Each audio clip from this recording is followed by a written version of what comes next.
Hello everyone, स्वागत है आपका मेरे यूट्यूब चैनल पे। कहानी में आगे बढ़ने से पहले आप लोगों से मेरी एक रिक्वेस्ट है कि आप मेरे चैनल को सब्सक्राइब कर दीजिए और ज़्यादा से ज़्यादा शेयर कीजिए। तो चलिए चलते हैं हम लोग हमारी आज की कहानी पे। ये कहानी एक ऐसे गांव की है जहां कुछ बुरी शक्तियां भी वास करती हैं। ये कहानी मुझे मेरे नाना जी ने सुनाई थी जब मैं गर्मियों की छुट्टियों में मेरे नानी के घर गई थी। गर्मियों की छुट्टी होते ही मैं और मेरी माँ दोनों मेरी नानी के घर चले गए थे। मैं जब भी नानी के घर जाया करती थी, मैं अपने नाना के पास ही सोती थी क्योंकि वो मुझे मज़ेदार कहानियाँ सुनाया करते थे। एक बार नाना जी ने मुझे उनके साथ हुई एक सच्ची घटना के बारे में बताया जिसने मुझे बहुत डरा दिया था। नाना जी एक बहुत बड़े गांव के ज़मींदार थे। ठंड का समय था और बहुत ज़्यादा कोहरा छाया हुआ था। नाना जी रोज़ की तरह अपना काम ख़त्म करके जब घर की तरफ आ रहे थे तो उन्हें याद आया कि उन्हें घर का कुछ सामान लेना है। तो वो सामान लेने बाज़ार में ही रुक गए और उनके सारे साथी वहाँ से आ गए थे। सामान लेते लेते बहुत देर हो चुकी थी। जब उन्होंने अपनी घड़ी में टाइम देखा तो उन्हें लगा कि आज घर पहुँचने में बहुत देर हो जाएगी। तो उन्होंने सोचा कि आज वो जंगल के रास्ते से जाएंगे जो थोड़ा छोटा पड़ता था। उन्होंने अपनी गाड़ी घुमाई और जंगल की ओर चल पड़े।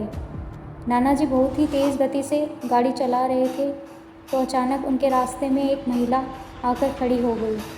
इसकी वजह से उन्हें जल्दी से गाड़ी का ब्रेक लगाना पड़ा। वो औरत गाड़ी के सामने खड़ी होकर बहुत तेज़ तेज़ रोने लगी। उसके इस तरह रोने से पूरा जंगल गूंज रहा था। नाना जी ज़्यादा ध्यान न देते हुए सोचा कि ये शायद कोई मज़दूर की बीवी है जो यहाँ काम करने आई थी और रात में रास्ता भटक गई है। नाना जी सोचते हैं कि उन्हें इस महिला की मदद करनी चाहिए।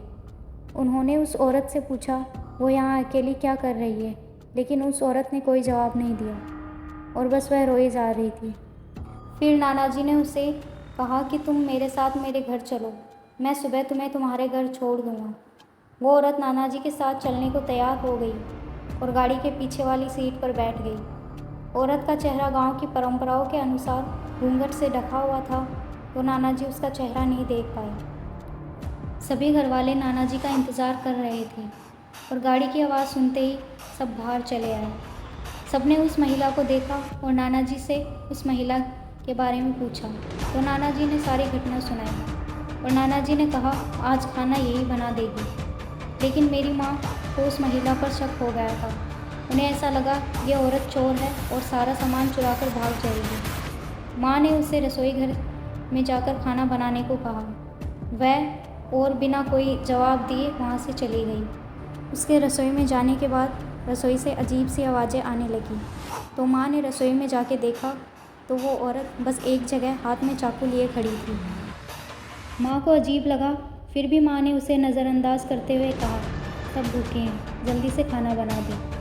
माँ ने उस औरत का चेहरा देखने की कोशिश की लेकिन उसका घूंघट बड़ा होने के कारण माँ उसका चेहरा नहीं देख पाई और रसोई से बाहर आकर घरवालों के पास बैठ गई। जब बहुत समय गुजरने के बाद भी वो औरत खाना लेकर नहीं आई तो माँ ने जब रसोई घर में जाके देखा तो उनके पैरों तले ज़मीन खिसक गई। माँ एक जगह खड़ी होकर उसे देख रही थी। वो कुछ बोल भी नहीं पा रही थी। वो औरत स्लैब पर बैठकर कच्ची मछलियाँ खा रही थी। रसोई में चारों तरफ मछलियों की हड्डियाँ ही हड्डियाँ बिखरी हुई थी। उस औरत का घूंघट उतरा हुआ था और उसके बड़े बड़े दांत थे। उसके बड़े बड़े काले नाखून थे और उसके बाल ज़मीन से लग रहे थे। उसने माँ को नहीं देखा था तो माँ ने चिल्लाना सही नहीं समझा। अगर वो चिल्लाती तो शायद वो डायन भयानक रूप ले लेती। माँ ने समझदारी दिखाते हुए एक कोयला लिया और उसे जलाकर उस डायन पर फेंक दिया। जैसे ही आग उसके लगी तो वो बहुत ज़ोर से चिल्लाने लगी। उसकी आवाज़ सुनकर सारे के सारे घर वाले एक जगह आकर इकट्ठे हो गए और वो मंज़र देख के सभी बहुत डर गए थे। उस आग की वजह से वो औरत इधर उधर भागते हुए चिल्लाती हुई घर से बाहर निकल गई। उस डायन की चिल्लाने की आवाज़ पूरे गांव में गूंज रही थी। उसकी वजह से सारे गांव वाले एक जगह आकर इकट्ठा हो गए। सभी गांव वालों को एक जगह इकट्ठा देखकर डायन जंगल की ओर दौड़ पड़ी और वहाँ से भाग गई। और फिर सारे गांव वालों ने माँ की समझदारी और बहादुरी की दाद दी। अगर माँ ने सही टाइम पे समझदारी नहीं दिखाई होती तो ना जाने उनके साथ क्या हो जाता। उसके बाद कोई भी गांव वाला कभी भी उस जंगल वाले रास्ते से नहीं गुजरा। लोग भी अगर चाहते हैं कि आपकी स्टोरी मैं अपने चैनल पे सुनाऊं तो आप अपनी स्टोरी मेरे इंस्टाग्राम पे लिख के भेज दीजिए। यह है मेरी Instagram ID. So thank you everyone for watching my video. So मिलते हैं नेक्स्ट वीडियो में, तब तक के लिए खुदा हाफिज़।